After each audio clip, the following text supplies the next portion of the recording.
Voici 10 choses que seules les victimes d'un pervers narcissique, que ce soit homme ou femme, pourront reconnaître. La première est de vivre un ascenseur émotionnel constant. On passe d'une valorisation extrême à une dévalorisation aussi extrême, quotidiennement parfois, ou en tout cas très très fréquemment. Et ces montagnes russes épuisent.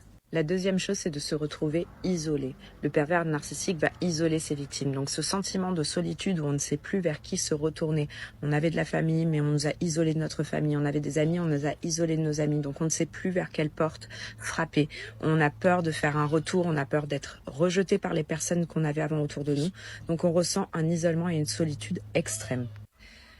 Vous allez avoir une perception qui est complètement altérée. Vous allez douter de tout. Pourquoi? Parce qu'il vous gaslight toute la journée. Donc vous ne savez plus si c'est vous qui avez tort, si c'est lui qui a raison. Vous ne savez plus. Vous êtes tout le temps en train de vous remettre en question, de vous demander si ce que vous ressentez est normal, si vous n'êtes pas en train de devenir fou.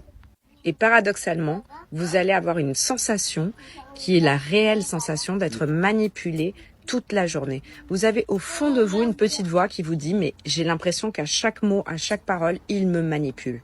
Tout ceci va faire que lorsqu'on est victime d'un pervers narcissique, on est épuisé, on est fatigué parce que toutes ces montagnes russes, toutes ces choses qu'on va ressentir, tous ces sentiments mélangés, toute cette manipulation au quotidien va vous épuiser aussi bien physiquement que psychologiquement.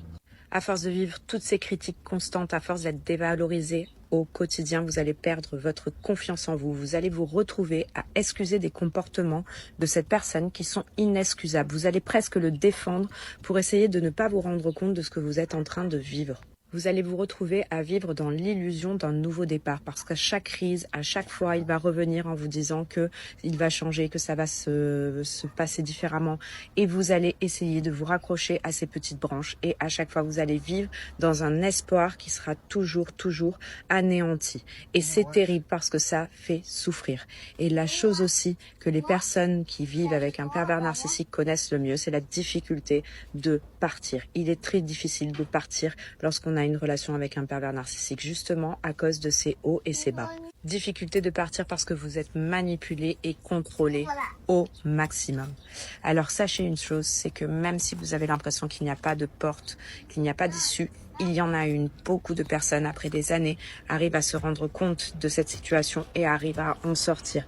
Travaillez dans l'ombre, ne montrez pas vos mouvements au pervers narcissique, ne lui faites pas voir que vous êtes en train de préparer, mais préparez-vous et préparez votre départ. Petit à petit, chaque jour, trouvez une sortie de secours pour pouvoir vous en aller. Et au fur et à mesure, ça va vous donner de la force.